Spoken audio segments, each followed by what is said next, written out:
First graders. Today I wanted to read you a nonfiction book. And remember, a nonfiction book is a book that has factual information in it. And today the book is called Glow in the Dark, and it's an investigation about light.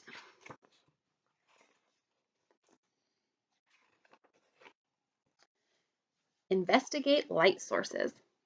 Most things do not give off light, but some things do. The sun gives off light. Lightning gives off light. Fire gives off light too.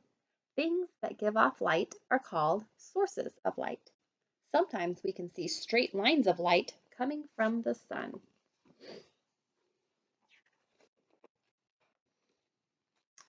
Some sources of light, like the sun, are natural. Other sources of light, like light bulbs, are artificial. Artificial means that they are not real on their own. Long ago, people learned to make fire and control it. Then they harnessed fire to make other sources of light, including candles, oil lamps, and gas lamps. So here we have lightning, a lighthouse, candle, a deep sea fish has a light source, and then the sun. The cave trip. At sundown, the cavers arrive at their campsite. Before long, the night sky puts on an amazing light show. The cavers watch green and purple light stretch across the sky, but the glowing, flickering light will disappear when the sun comes up. And the little fact box down here says, natural displays of colored light are called auroras. They happen in the far northern or southern places on Earth. Later, the weather turns stormy. The cavers sit inside their tent and talk about what they will see in the cave tomorrow. They hope to see some animals that glow in the dark. In the distance, the moon tries to shine through the clouds. Suddenly, lightning flashes across the sky. See the lightning bolts right across here? Bright light. Stars light up the night sky. The moon appears bright in the night sky too, but the moon has no light of its own. Moonlight is light reflecting from the sun. A lightning flash between a cloud and the ground can be as long as 9 miles. This lightning bolt right here is pretty cool. Kind of reminds me of a rake. The next morning, the cavers go down into the dark cave. It is like nighttime inside. Many parts have never been lit up by sunlight. The cavers' flashlights throw strong, glowing light into the rocks. They light up a path. This fact box says, in some caves, sunlight enters through holes or spaces between the rocks. Flashlights are a portable source of light, so that means that they're artificial. Most flashlights run on batteries. Cavers often wear a helmet with a headlamp. They usually take 2 other flashlights with them just in case. And if you remember, it said that some caves don't see any sunlight, and so if a caver was down in a really low part of the cave and their headlamp went out, they would have no way of seeing their way back out. So it's smart that they bring along a couple extra flashlights. The cave is silent and still. Then all of a sudden, whoosh of wings disturbs the quiet. Some bats fly past the cavers and head deep down into the cave. The bats have come back from their nightly hunt for food. It is now time for them to sleep. How do the bats find their way in the dark? In the dark. During daylight, bats sleep upside down in dark places, such as caves. They leave their caves at dusk to look for food. Some bats cannot see well in the dark. They make high-pitched sounds which hit objects in their surroundings. The objects then reflect the sounds. The bats listen for these echoes to help them find their way.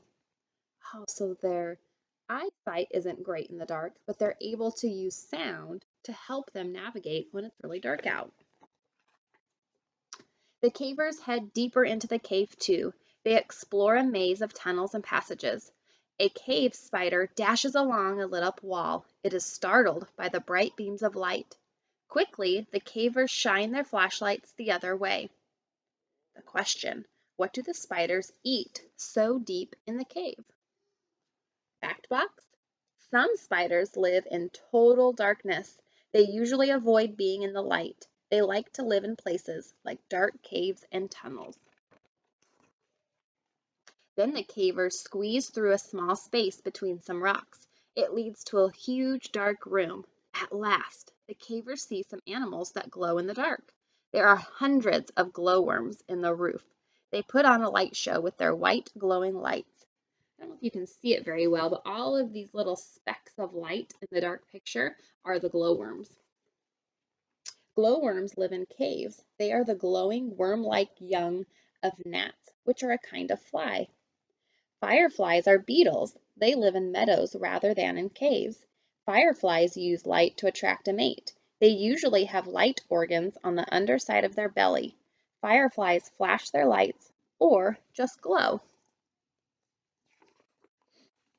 It is getting late now. Outside, the sun is beginning to set. It is very low in the sky.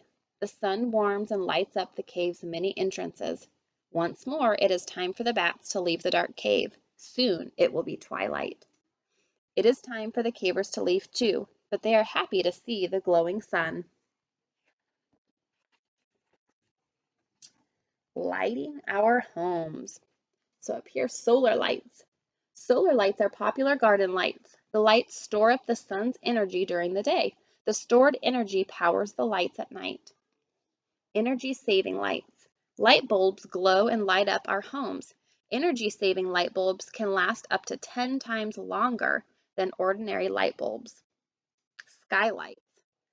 Skylights let light into a room. The sunlight streams and sunlight can help warm a room. Fridge lights. Imagine trying to find food in the refrigerator at night without a light. Luckily, when you open the door, a light comes on. Night lights. One reason for night lights is to help children who are scared of the dark. They give off a soft glow. Night lights are powered by batteries or electricity.